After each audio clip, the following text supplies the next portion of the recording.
Buenas tardes, buenas noches ya. Mi nombre es Paula Sotano, yo soy primeramente profesora y licenciada en Educación Física y soy terapeuta nutricional.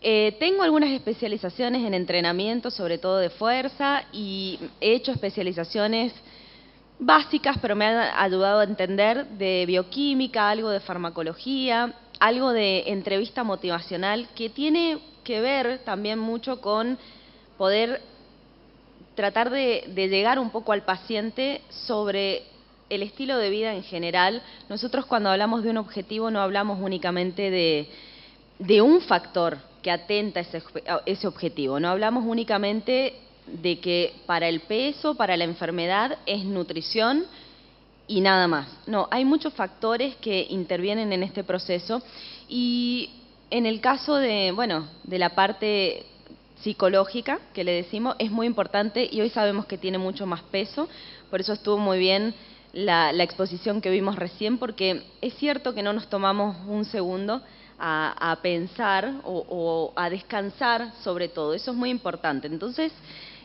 yo no voy a hablar, claro, de eso, pero voy a hablar o voy a terminar de cerrar un poco lo que distintos profesionales con distinta especialización también hemos hablado y culminamos todo en lo mismo. Yo voy a hablar de cómo lograr un metabolismo saludable, en realidad de algunos factores.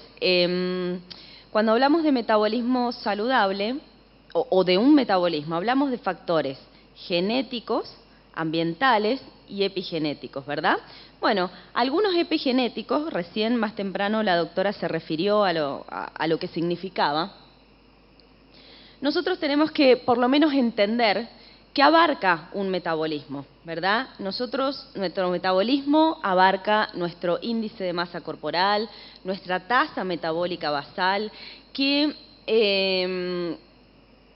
nuestra exposición a la luz del sol, a la luz natural del día, nuestra exposición a la luz artificial, cuánto tiempo pasamos bajo la luz artificial, nuestros relojes circadianos, que vamos a hablar de eso, el momento en que como, en que me acuesto, cuántas horas de sueño tengo, el manejo del estrés. Cuando hablamos de estrés, son todos los tipos de estrés. El trabajo, la familia, las relaciones que yo tenga personales.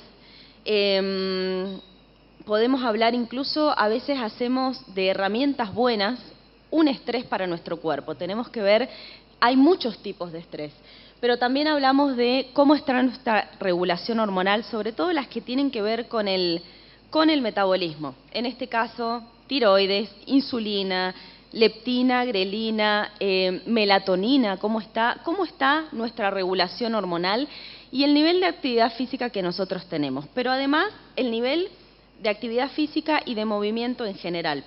Pero además le sumamos las bacterias que lo habitan, pero porque hoy hoy entendemos mucho más lo que es una microbiota, aunque ciertamente no sabemos qué es todavía una microbiota saludable o cuál sería una microbiota saludable. Probablemente se cree que una microbiota saludable es de aquella digamos, la que tiene una persona que se encuentra realmente sana. Pero no se sabe todavía, aún así sabemos mucho más sobre estos microorganismos y cómo la salud intestinal, que es donde habita la mayor parte de ellos, interfiere en nuestro metabolismo, en nuestras enfermedades que hablaron recién, en el peso y demás. Entonces, para saber cómo lograr un metabolismo, tenemos que atacar todos estos factores y sobre todo con la parte epigenética, es decir, la epigenética, ¿qué hacemos con aquello que se nos dio, con nuestro cuerpo? ¿Qué hacemos con nuestro espíritu? ¿Cómo lo tratamos? El cuerpo es como una casa, ¿verdad? Si la casa nosotros la limpiamos, la ordenamos, la mantenemos, la arreglamos, bueno, vamos a tener una casa linda por mucho tiempo. Ahora, si no la limpiamos, si no la arreglamos, eso se deteriora y la casa se deteriora cada vez más y demás. Lo mismo pasa con nuestro cuerpo. Bien, bueno, yo voy a hablar de 3 factores epigenéticos muy importantes. En este caso, primeramente, y van como por orden de importancia también. Yo entendí con los años, con la experiencia, la importancia del descanso, del sueño nocturno. Y lo entendí, siempre por ahí yo cuento esta anécdota, pero yo lo entendí hace algunos años con una experiencia propia. Yo antes, hace harán unos 7, 8 años, yo hacía fitness, yo me preparaba e intentaba prepararme para competir en una categoría del culturismo que es la parte fitness, es una parte muy estética. Yo intenté prepararme y recuerdo que me faltaban, yo intenté prepararme en ese tipo de deporte, para que ustedes sepan, es un deporte, y es un deporte que se utilizan fármacos, es muy difícil llegar a una composición de grasa tan bajita, y porque no es saludable, es una realidad, pero para poder exponerse y ser calificado, se califica la parte muscular. Entonces se utiliza de todo, se utilizan fármacos, se utilizan fármacos para inducir el sueño. ¿Por qué motivo? Bueno, porque la alimentación es progresivamente cada vez más baja calóricamente, mucho entrenamiento, mucho estrés, es deficiente la alimentación también, llega un momento que uno pierde el sueño. Y eso me pasó a mí en la última etapa. Yo tenía que perder 2 kilos nada más, que parece que no es nada, pero yo perdí el sueño y yo iba natural. Yo intenté prepararme de manera natural, sin nada, yo no quería nada, no quería fármaco, no me pude dormir. No podía dormir, tenía mucho hambre, estuve por lo menos 2 semanas así y no me pude preparar, no pude subir, porque no perdí de esos 2 kilos, a pesar de que no comía nada, creo que tenía 600 calorías por día, no comía nada, entrenaba mucho, trabajaba igual, hacía todo igual, nada. 0, ni 1 gramo. Y ahí me di cuenta, además de otros factores, porque uno después conoce la alimentación, me di cuenta que el sueño es lo primero. Por ejemplo, en un objetivo de peso yo tengo que dormir. Yo quiero construir masa muscular, yo tengo que dormir. Hoy en día sabemos algo más, que es sobre los ritmos circadianos. ¿Qué es el ritmo circadiano? Bueno, nosotros como especie humana somos una especie diurna. Quiere decir que los procesos metabólicos o las reacciones bioquímicas para la producción de energía se realizan eficientemente durante el día, porque es donde nosotros hacemos actividad, trabajamos, podemos hacer ejercicio o, como se decía antes, la gente de antes cuando no existía la industria, ¿verdad? Lo que sucedía era que para buscar la comida, eso se buscaba de día, entonces era necesario que todos esos procesos se dieran durante el día. La noche tiene otros procesos bioquímicos y hormonales destinados a la reparación y al descanso, a la reparación muscular, a la construcción, ¿verdad? Y también a eliminar toxinas y todo lo que nosotros le hicimos durante el día. Entonces, ¿qué pasa con ese reloj? Realmente es un reloj natural. Se encuentra ubicado en el núcleo supraquiasmático del hipotálamo y regula toda la fisiología humana, ese relojito. Regula funciones, fisiología, funciones celulares, funciones conductuales también. Regula mucho eso. Cuando nosotros nos desalineamos de ese reloj, también estamos más irritados, tenemos problemas de estar bajos de ánimo y demás.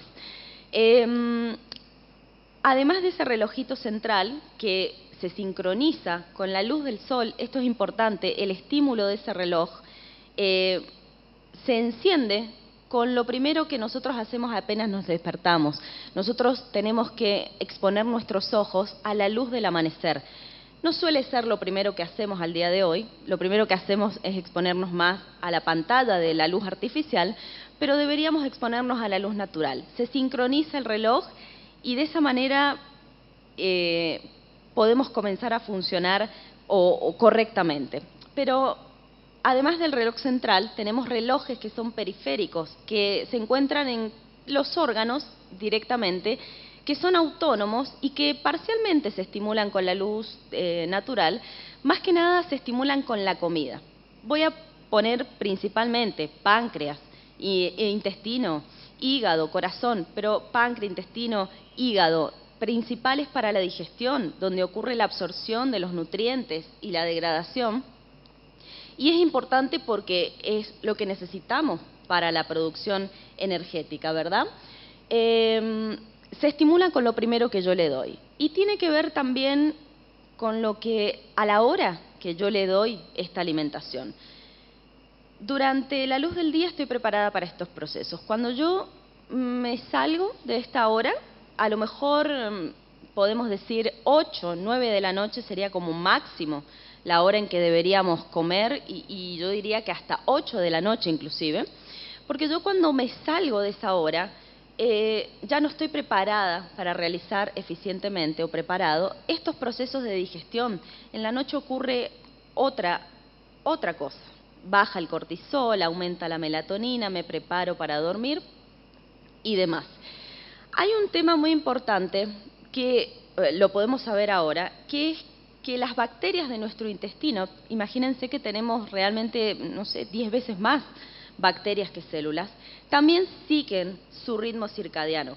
Y cuando se ve interrumpida esta función o interrumpido este reloj, ¿por qué? Porque como a horas que no tengo que comer y además me acuesto tarde o me acuesto a horas que no me tengo que acostar, pasada las 11, 12 de la noche.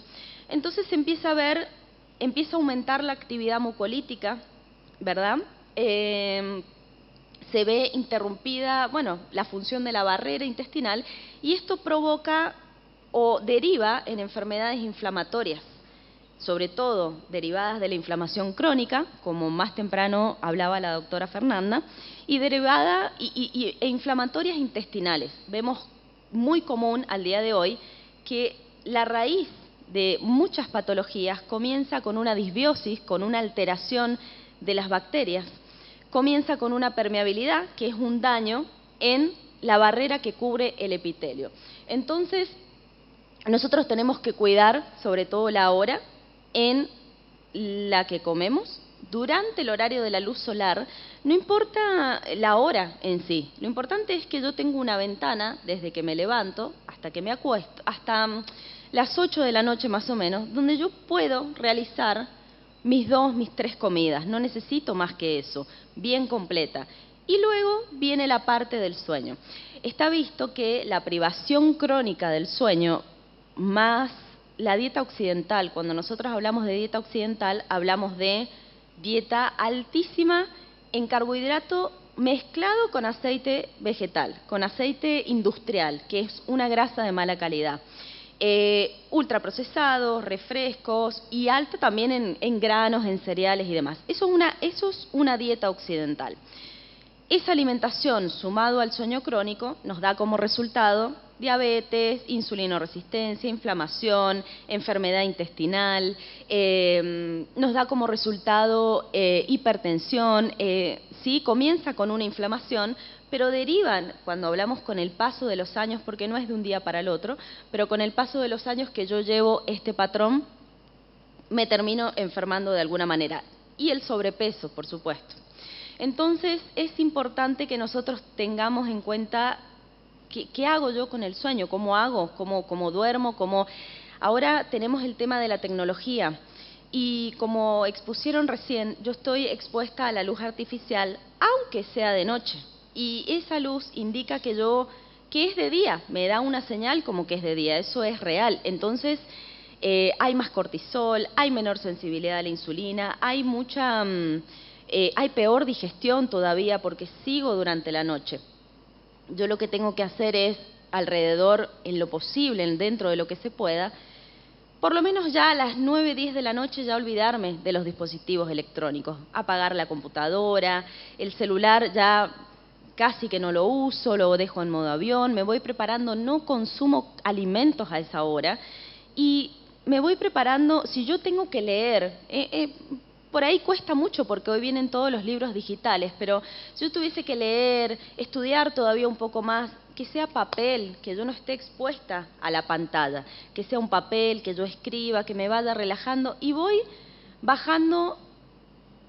Bueno, hoy existen con el tema de los distintos espectros de luz, hoy realmente uno puede colocar en su casa luz roja.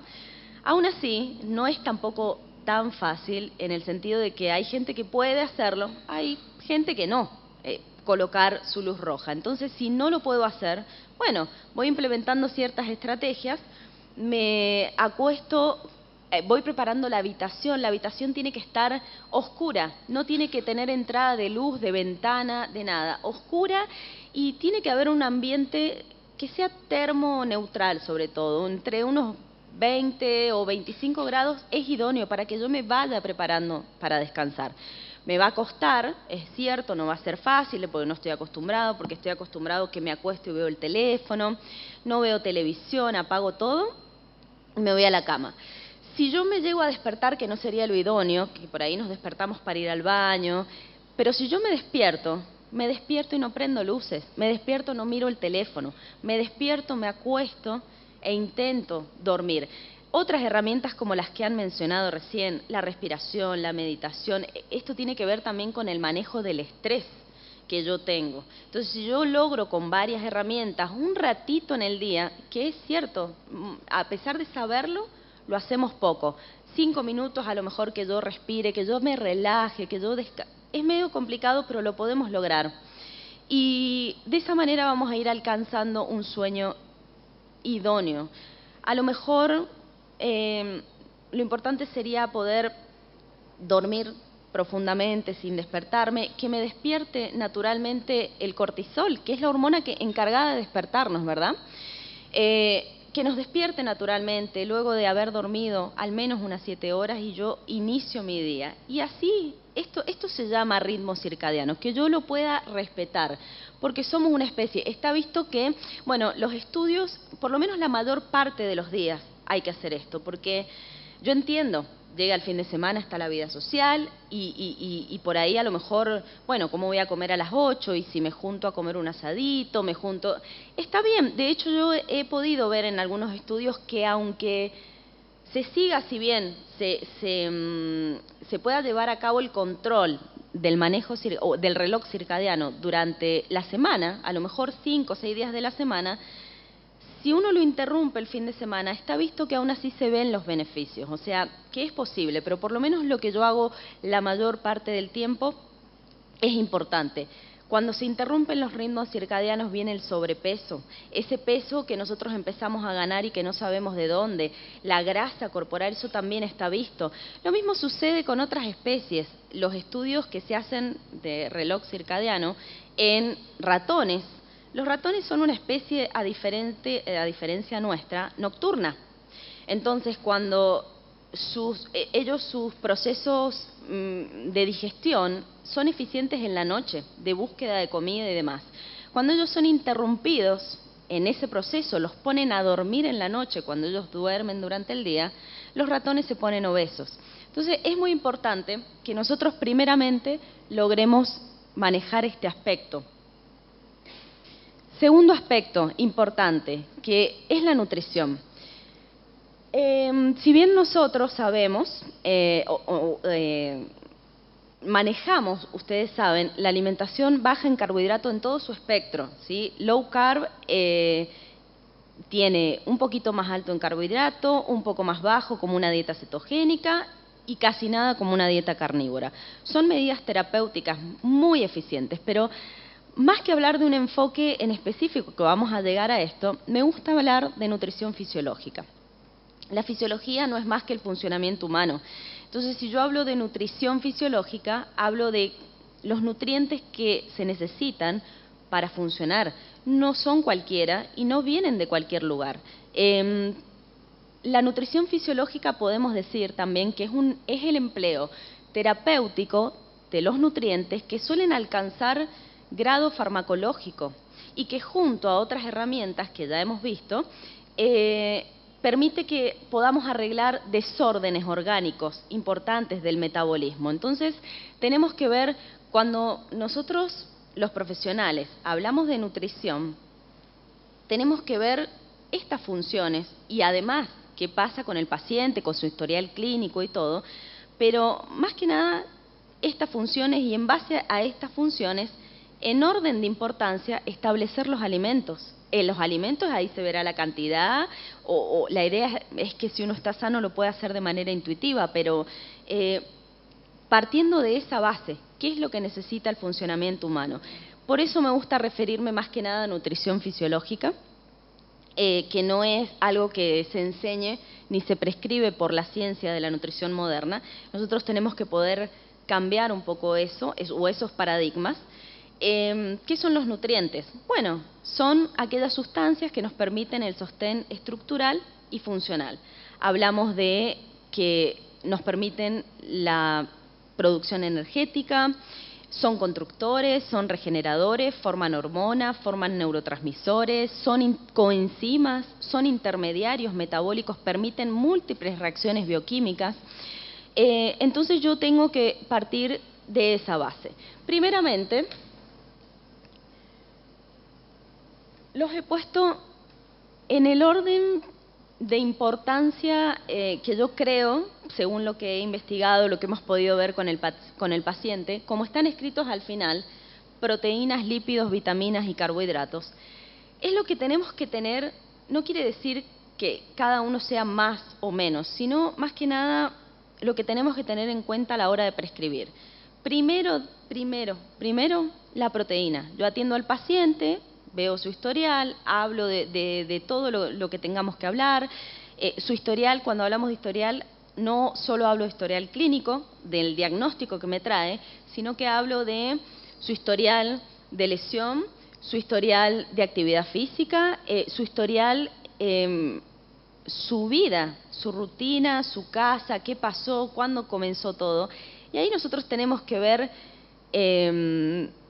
Los nutrientes también forman parte de esto y las cantidades también, tienen todo que ver. Pero primeramente la proteína. ¿Por qué motivo? Bueno, es una palabra griega que significa de vital importancia. Es lo primero que yo tengo que tener en cuenta a la hora de prescribir. La proteína, para que ustedes sepan, son conjuntos de aminoácidos. Nosotros tenemos alrededor de 20, de los cuales 11 no son esenciales, quiere decir que el cuerpo los puede obtener a partir de otros sustratos, y 9 son esenciales. Esenciales quiere decir que, además de que los necesito sí o sí, se los tengo que dar por medio de la dieta. Es curioso que con tan solo estos 20 aminoácidos, se pueden formar un número casi infinito de proteínas. Con 3 aminoácidos diferentes se pueden formar hasta 8.000 proteínas. Es muy interesante esto. Y las fuentes principales de proteínas corporales, músculo esquelético, plasma sanguíneo, tejido visceral, es muy importante. ¿Y por qué motivo yo la tengo que consumir? Bueno, ¿o por qué la tengo que tener en cuenta primero que nada? Sintetizan tejidos, nuestros tejidos. Todos los días nosotros sintetizamos y degradamos tejido, entonces es importante que yo le dé su precursor. Sintetizan hormonas. Nosotros tenemos 2 tipos de grupos de hormonas, peptídicas que vienen de la proteína y esteroideas que vienen del colesterol, eso ya lo vamos a ver. Formar hormonas, formar neurotransmisores, coenzimas. También es importante que es material principal de la membrana plasmática, de nuestro material celular interno como el ADN, activan vitaminas importantes para el metabolismo energético, para la salud del hueso, por ejemplo. Otra función importante de la proteína es crucial en nuestra contracción muscular, nuestra acción. Las proteínas actina y miosina nos permiten el movimiento, básicamente. Y también están disponibles para algunos aminoácidos, fíjense, son combustible para el sistema inmunológico, como es la glutamina. Es muy importante.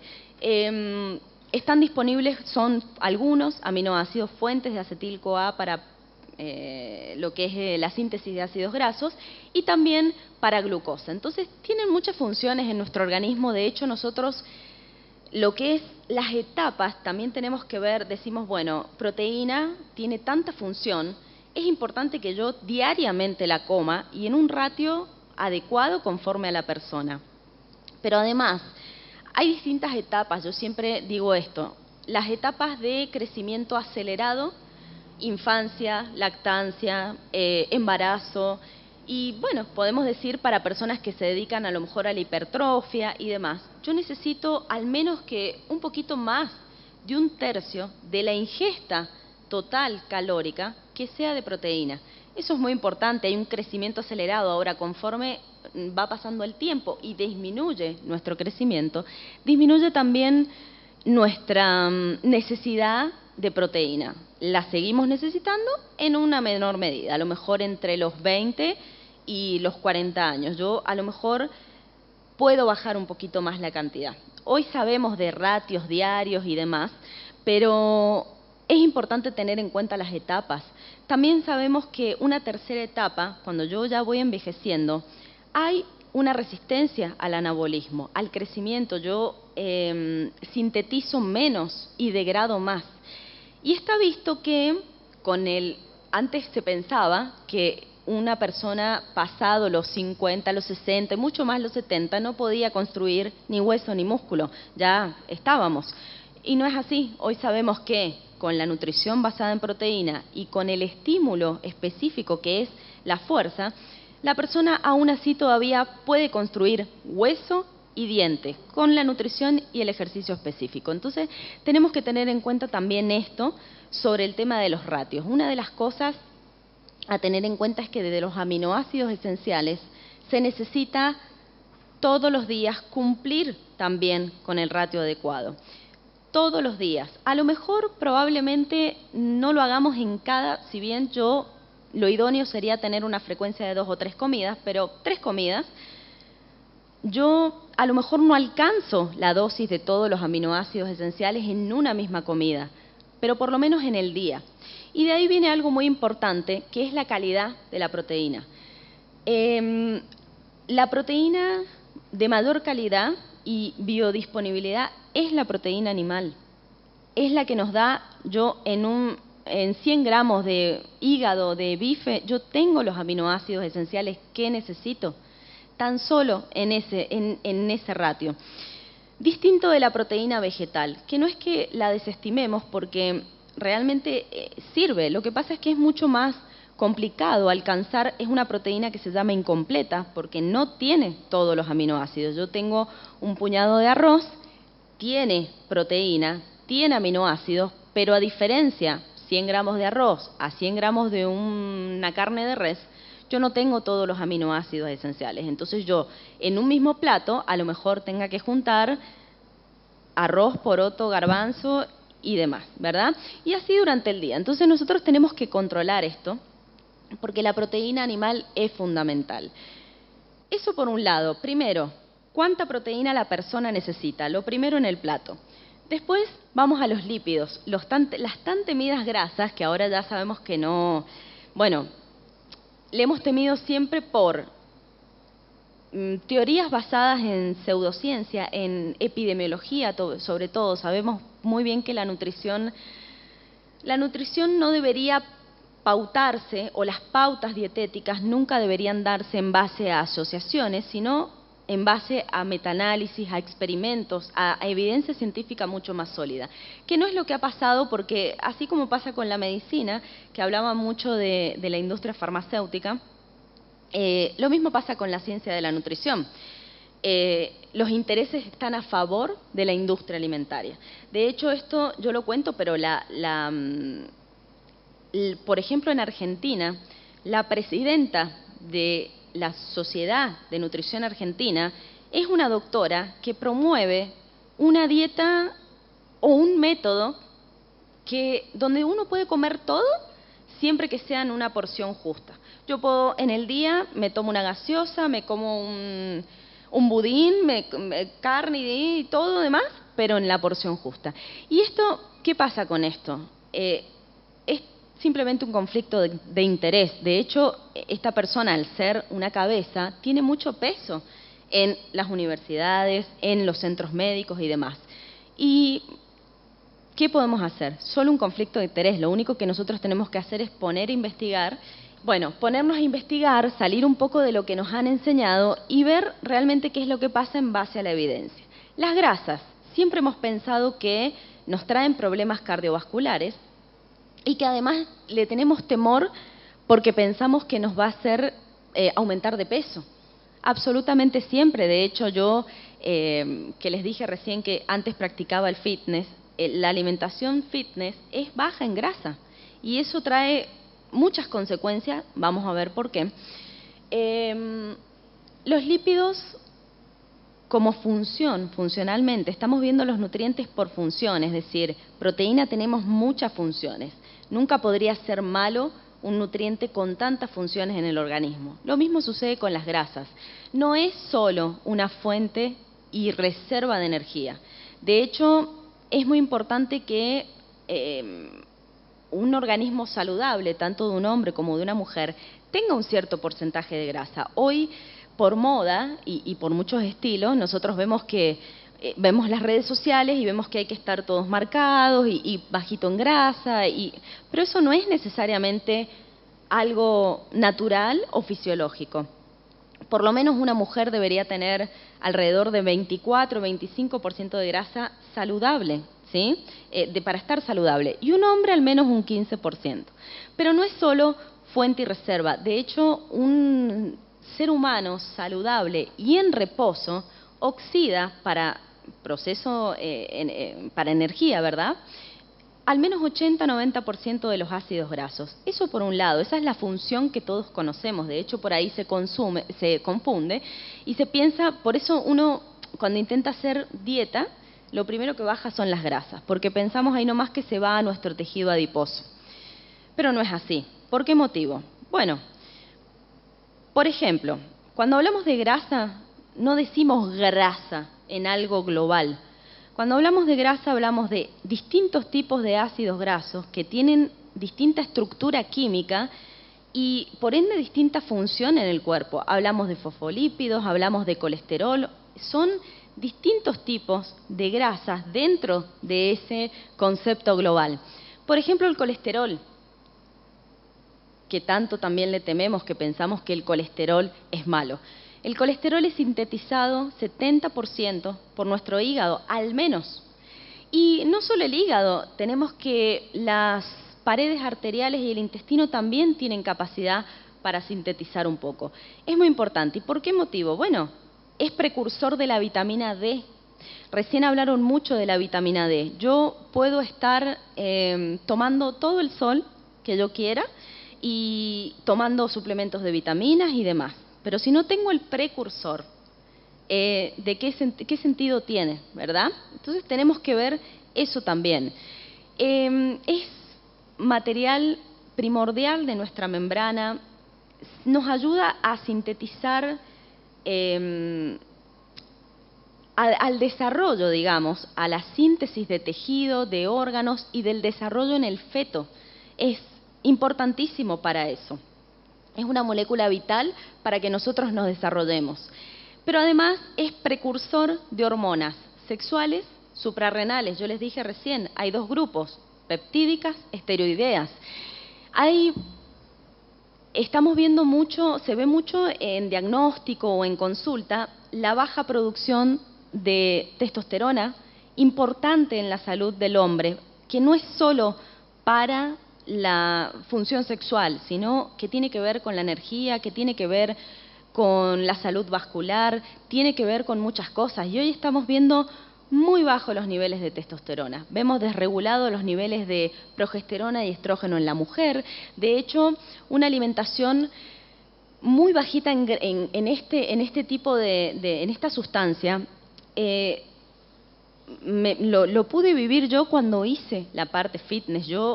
Uno empieza a perder hasta el periodo, empieza a tener irregularidades en el periodo cuando yo consumo una alimentación muy baja en grasa. Fuera del colesterol, que tiene tantas funciones y me he basado solo en algunas, no puede ser malo una sustancia que es tan vital. ¿Qué pasa además con los lípidos? Bueno, como dije recién, son transporte de vitaminas liposolubles. A, D, K, E. Son vitaminas esenciales que no me pueden faltar en el día, pero necesito de la grasa.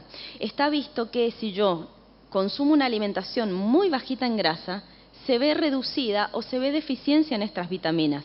Entonces es muy importante, componente estructural, de las membranas. De hecho, la membrana está hecha, la membrana celular está hecha de una doble capa de fosfolípidos. Tiene ácidos grasos insaturados, que de hecho son ácidos grasos muy susceptibles a la oxidación, básicamente a la destrucción por los radicales libres. ¿Por qué? Por la mala alimentación, por la interrupción de los ritmos circadianos, por el estrés y todo lo que hemos visto recién.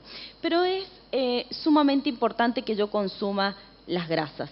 Entonces, cuando yo me fijo en el plato, veo qué más necesita la persona. Primero, proteína. ¿Cuánta proteína necesita? Al menos la idea no es que la persona esté contando una caloría, esté pesando la comida, pero al menos tiene que conocer cuál es su requerimiento diario. Y en cada plato digo yo, mi proteína es esto, esto, esto. Tanta cantidad, aunque sea a ojo, inclusive aunque me pasara un poco. Lo mismo sucede con las grasas. Yo tengo que atender primeramente a las grasas. Además es una fuente de energía muy eficiente, eso lo estamos viendo ahora también, muy eficiente para nuestro metabolismo, para nuestras funciones. Las vitaminas, en realidad, más que vitamina, cuando yo hablo de nutrición, hablo de micronutrientes sobre todas las cosas. Las vitaminas, tanto liposolubles, lipo viene de grasa, liposolubles es que necesitan transportarse en un medio graso. Hidrosolubles, por el contrario. Y nosotros tenemos que todas estas vitaminas, estos micronutrientes que se encuentran en los alimentos, que no es cualquiera, yo necesito un precursor específico para funcionar. No es cualquiera, no viene de una dona, no viene de un sándwich, no viene de un alimento fortificado, inclusive como harinas por ahí, refinadas, que es una de las cosas que menos recomendamos, por supuesto, pero son coenzimas, son intermediarios.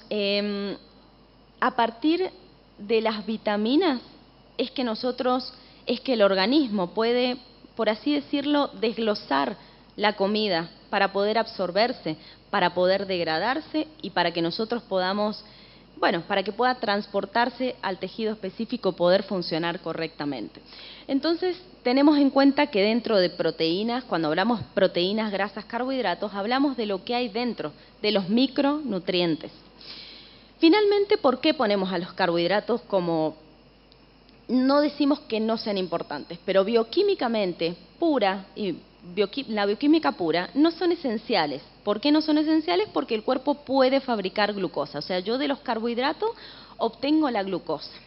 Esto es en la bioquímica, es cierto, obtengo la glucosa por medio de otro sustrato, por medio de aminoácidos, por medio de glicerol, es decir, de ácidos grasos. Yo obtengo de lactato inclusive, otro combustible que no es malo, pero por ahí a veces la ciencia de la actividad física nos hace creer que es malo, y es en realidad una de las primeras fuentes de energía, el lactato, cuando yo hago actividad física. Nosotros obtenemos glucosa por medio de un proceso que se llama gluconogénesis. Pero ¿qué pasa con esto? No quiere decir que porque yo obtenga la glucosa por medio nuestro, no es que yo no pueda consumir ningún tipo de carbohidrato ni nada. Pero las funciones, yo recién nombré muchas funciones de los lípidos y de proteínas.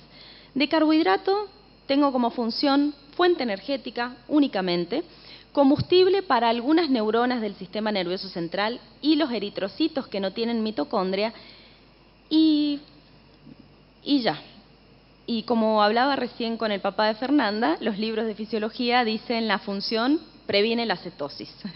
Bueno, hoy sabemos que la cetosis no es un estado patológico, ¿sí? Pero así anuncian los libros de fisiología. Son únicamente, más que nada, una función energética. Entonces, ¿qué pasa con esa función energética?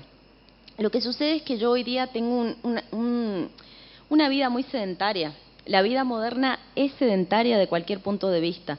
Nosotros, yo que vengo a darles esta información, yo soy una persona sedentaria que entrena, porque yo estoy todo el día sentada con las consultas, con el estudio, y la mayor parte del tiempo, sentada y acostada porque duermo. Y si yo no me paro a hacer actividad, o a limpiar o a moverme un poco, prácticamente que no me movería, no haría nada. Pero no quiere decir que aunque yo sea deportista, siga siendo una persona que se mueve. Salvo por ahí hay algunos trabajos que sí lo permiten, pero la mayoría de nosotros somos muy sedentarios por el producto de la vida moderna. Entonces, hay un tema. De acá podríamos llegar a decir que derivamos en la alimentación baja en carbohidratos. La alimentación baja en carbohidratos, algunos espectros de la alimentación como la dieta cetogénica y la dieta carnívora son muy terapéuticas, eso es cierto.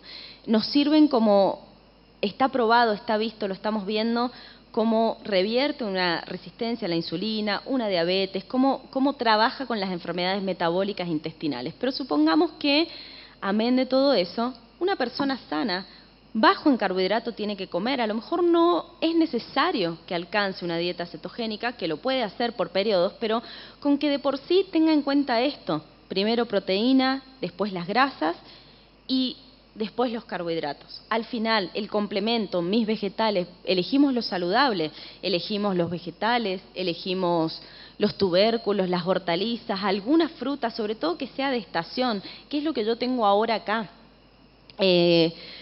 Bueno, acá yo veo que hay mucha más vegetación que lo que tenemos en Argentina, pero lo que crece en este momento, ¿sí? Por ahí se le tiene mucho miedo a lo mejor a la fruta, pero la fruta también tiene su fibra. No necesito mucho, con una porción que yo coma durante el día y a veces, junto con mis otros vegetales, es suficiente, porque tampoco realizo tanto para gastar toda esa energía que yo meto cada vez que como una alimentación occidental. Una alimentación occidental, yo me levanto, me como una tostada o dos o algo de pan, me tomo mi café con leche, me inflamo, después necesito un snack, entonces no sé qué comer, me como una barra, una fruta o un yogur porque pienso que es lo mejor y después vengo y almuerzo. ¿Y qué almuerzo? Y bueno, un arrocito, unos fideitos, a lo mejor hay algo de carne, hay algo de pollo y algo verde y capaz porque a lo mejor hay otras cosas. Y vuelvo a hacer lo mismo a la tarde y vuelvo a hacer lo mismo en la cena. Y en definitiva, comí poco de lo que mi función necesita y comí mucho de lo que a veces no alcanzo ni siquiera a gastar. Entonces tiene que ver más que nada con eso. Yo tengo que tener en cuenta estos parámetros para ver cómo me alimento. De ahí bueno, que podríamos hablar de... es mucho y es muy amplio, pero de ahí que podríamos hablar de ratios y de todo, que por eso siempre es muy necesario que al menos yo 1 o 2 veces acuda a un profesional que sepa, actualizado, que me diga más o menos, me dé los ratios que yo necesito conforme a mí, y de ahí sigo adelante. Yo aprendo a comer y sigo adelante. Está visto que una alimentación baja en carbohidratos de esta manera no inflama, baja la inflamación, me permite la oxidación de las grasas, ya no opero solo bajo la glucosa. Ahora puedo entrar al tejido graso, lo puedo utilizar eficientemente, puedo obtener otros metabolitos que son los cuerpos cetónicos y eso son otra molécula de señalización. Baja la inflamación del tejido cerebral, porque si tengo inflamado intestino, porque duermo mal o no duermo, porque como mal y demás, tengo inflamado el tejido cerebral. Entonces después no tengo concentración, después tengo estados de ánimos bajos o estoy irritado o no sé hacer bien frente al estrés. El estrés viene siempre. La pandemia es el ejemplo más claro de que nadie se salva. En algún momento de la vida nos toca a todos algo. Esta vez nos tocó a todos al mismo tiempo. Lo que pasa es que los cuerpos hicieron frente a ese estrés de distinta manera. Hablo de estrés porque ya sabemos lo que pasó con economía, o sea, no era todo, hablamos del temor y mucho más. Hay cuerpos que hicieron frente bien a ese estrés y vemos que hay cuerpos que no. Entonces, ¿dónde está la diferencia? Que hay cuerpos que sí y hay cuerpos que no. Bueno, en estos factores. Finalmente, yo quiero hablar de algo muy importante, que es la salud muscular. ¿Por qué el tema del ejercicio? Yo considero, y de hecho varios fisiólogos del ejercicio intentan batallar contra esto, ¿qué pasa con con la salud muscular? Voy a hablar de esto. Debería ser un tratamiento médico. Debería cambiar la currícula en la facultad, en la carrera de actividad física, porque muy poco nos enseñan de fisiología, muy poco nos enseñan de esto. Es un tiempito, unos 6 meses y ya. Muy poco nos enseñan de una terapia que es como un fármaco, la salud muscular, el ejercicio, y inclusive hablar de tipos específicos, se comporta como un fármaco para nosotros, por muchas causas. Nosotros, imagínense que tenemos más de 600 músculos en nuestro cuerpo, cuyas tareas primarias son hacerte caminar, correr, mover, hablar o gesticular, ¿verdad?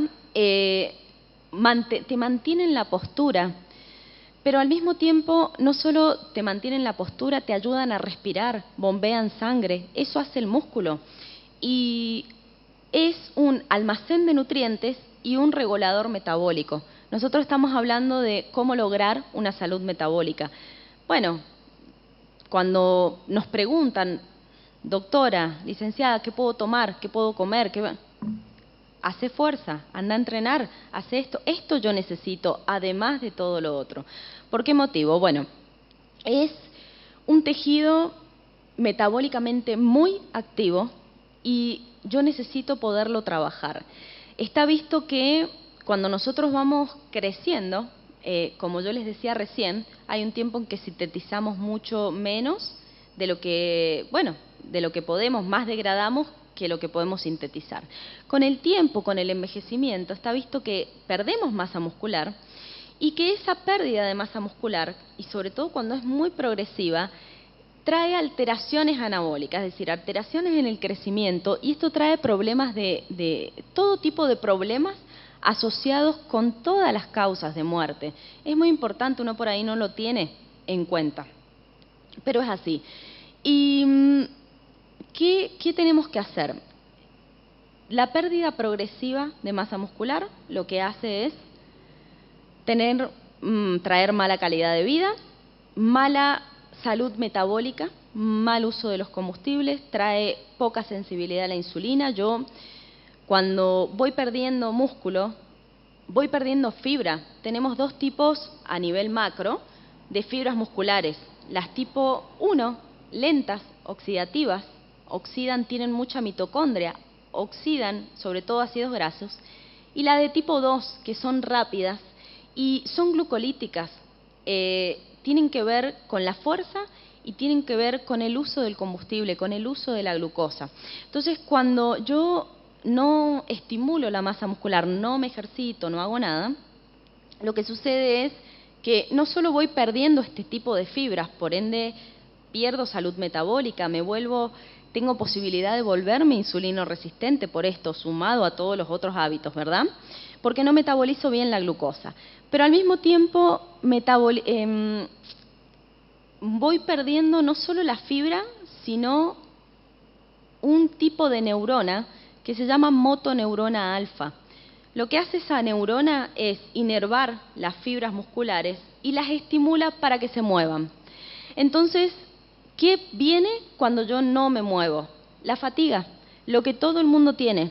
Estoy cansado, me siento mal, estoy todo el día cansado, no tengo energía, pierdo fibra, pierdo mitocondria también porque pierdo fibra de tipo 1. Entonces es muy importante que nosotros la trabajemos y tres cosas están pasando cuando cada vez somos más grandes, porque estamos hablando de que vamos creciendo. Y una de las cosas que la doctora, yo la he escuchado hablar porque ella se sorprende de ver la pérdida, la poquita masa muscular que hoy vemos no en una persona grande, lo vemos en una mujer de 30 años. Voy a poner ese ejemplo. La primera imagen, una persona de 24 años, ¿verdad? Una persona jovencita, con un normopeso, con una buena masa muscular. Por ahí a lo mejor cuando somos jóvenes, la gran mayoría tenemos un buen metabolismo, a lo mejor hemos podido construir buena masa muscular, tenemos un porcentaje de grasa medianamente normal, pero fíjense los últimos dos ejemplos.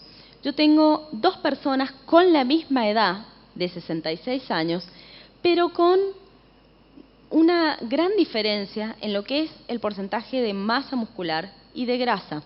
Probablemente la última persona que se encuentra mejor que la del medio, nosotros ya con ver esa imagen no dice ningún dato, solo dice el porcentaje de grasa que tiene y el porcentaje de músculo.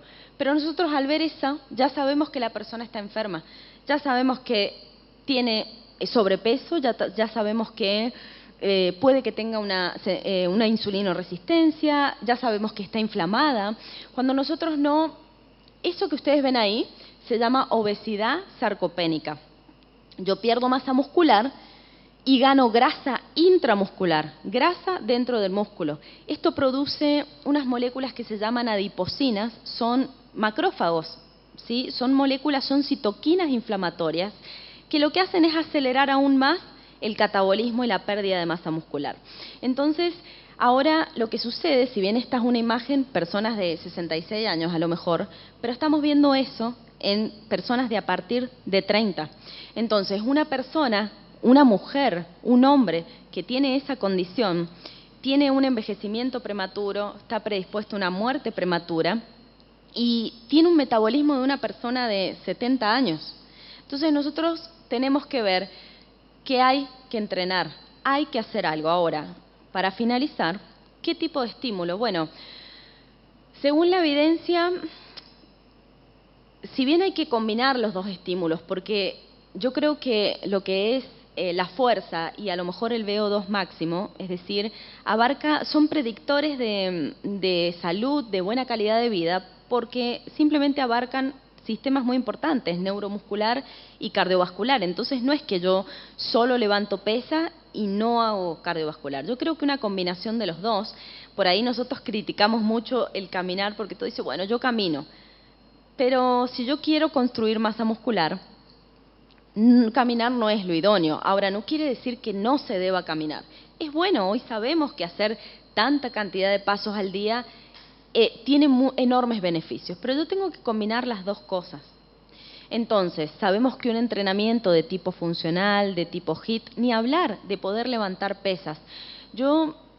La pérdida de fuerza, tenemos tres condiciones que son asociadas directamente o inversamente proporcionales a la causa de muerte, que serían dinapenia, que es la falta de fuerza, la pérdida de fuerza, que eso ya sabemos que hoy en día tenemos mucha evidencia sobre eso, la sarcopenia, que es la pérdida de masa muscular, y la osteopenia, que por consecuencia es la pérdida también del hueso. Si yo no tengo una buena musculatura, cuando soy más grande me lesiono, me caigo, me fracturo, y sabemos que pasa mucho en la gente mayor. Bueno, es simplemente por este motivo.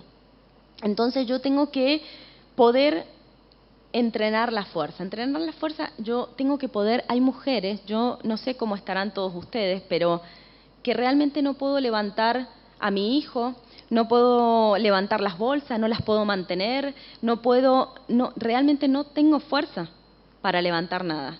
Y eso me tiene que decir a mí cómo yo me siento y cómo yo estoy. Entonces es muy importante que se haga un entrenamiento de fuerza, un entrenamiento cardiovascular, un entrenamiento funcional, un HIIT. Yo tengo que ir a algún lugar. Si yo no lo sé hacer sola, yo tengo que ir a algún lugar. Tengo que contratar una persona, tengo que dedicar media hora, al menos, diaria, para yo poder hacer ejercicio, 4 días a la semana. Si yo hago esto, gano mitocondria en cantidad, en volumen, en densidad. La mitocondria es donde se genera la energía. Uno dice, no, estoy cansado, no voy a hacer energía, pero no voy a hacer ejercicio.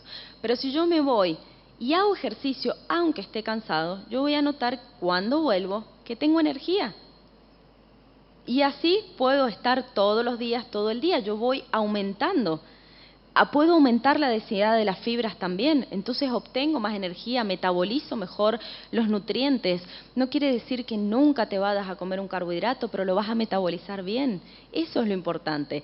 Entonces, cuando nos preguntan ¿qué tengo que hacer para estar sana, para bajar de peso, para lograr esto? Estas 3 cosas principalmente, además de todas las otras herramientas que sabemos hoy en día, el manejo del estrés.